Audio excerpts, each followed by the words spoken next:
Good morning সবাইকে। তোমাদের জন্য আবার একটি ক্লাস নিয়ে এসেছি, প্রতিবেদনের ক্লাস। গত 4-5 দিন থেকে প্রতিবেদনের ক্লাস দেওয়া হয়নি, রিপোর্ট রাইটিং আর প্রতিবেদনের ক্লাস।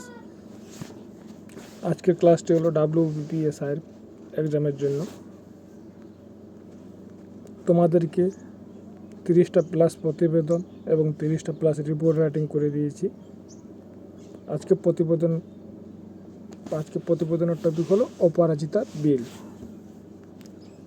এটা WBPSI এর জন্য একটি প্রতিবেদন। তো আমি প্রথমে শিরোনাম দিয়েছি অপরাজিতা বিল, যৌন অপরাধের বিরুদ্ধে আইনকে শক্তিশালী করণ। অপরাজিতা বিল নারী ও শিশু বিল 2024 পশ্চিমবঙ্গ বিধানসভায় 2024 সালের 3রা সেপ্টেম্বর পাস হয়। একজন চিকিৎসা ছাত্রীর নৃশংস ধর্ষণ ও হত্যার পর এই বিলটি পশ্চিমবঙ্গ নারী ও শিশুদের সুরক্ষার জন্য একটি গুরুত্বপূর্ণ পদক্ষেপ।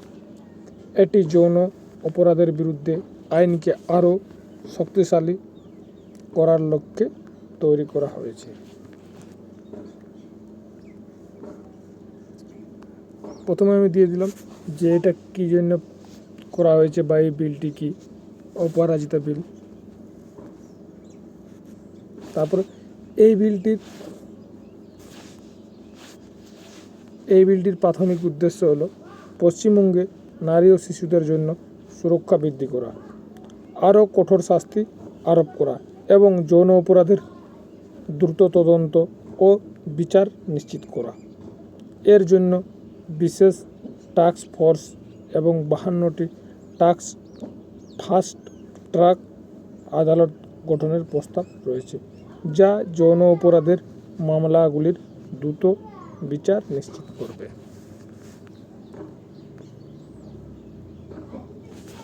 বিলটিতে রয়েছে ধর্ষণের জন্য মৃত্যুদণ্ড, দোষী ধর্ষকদের জন্য পেরেল ছাড়া যাবজ্জীবন কারাদণ্ড, 21 দিনের মধ্যে তদন্ত শেষ করা এবং ভিকটিমের পরিচয় সুরক্ষা বা রক্ষা।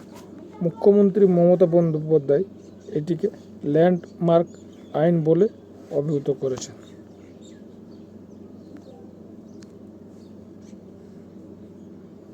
এখানে তোমরা বিজেপি দল এটিকে স্বাগত জানিয়েছে, কিন্তু কেন্দ্রীয় আইনের দিকে ইঙ্গিত করেছে। মানে দো পার্টি স্বাগত, আমি কাউকে এখানে তোমরা এখানে এটা লেখার দরকার নেই, বিজেপি এটাকে লেখার দরকার নেই অন্য কোনো। তোমরা এখানে লিখবে যে মুখ্যমন্ত্রী মমতা বন্দ্যোপাধ্যায় একে একটি ল্যান্ডমার্ক আইন বলে অভিহিত করেছেন। বিলটির জন্য রাজ্যপাল ও রাষ্ট্রপতির অনুমোদনের অপেক্ষায় আছে। মানে অনুমোদন করলে এটি পাস হবে। এই ছিল ছোট্ট করে একটি প্রতিবেদন ক্লাস। তোমাদের জন্য আবার রিপোর্ট রাইটিং ক্লাস আর প্রতিবেদনের ক্লাস নিয়ে আসছি। পিডিএফটি পাওয়ার জন্য টেলিগ্রাম চ্যানেলে যুক্ত হয়ে যাও, সেখানে পিডিএফটি দিয়ে দেবো। দেখা হচ্ছে পরের ভিডিওতে।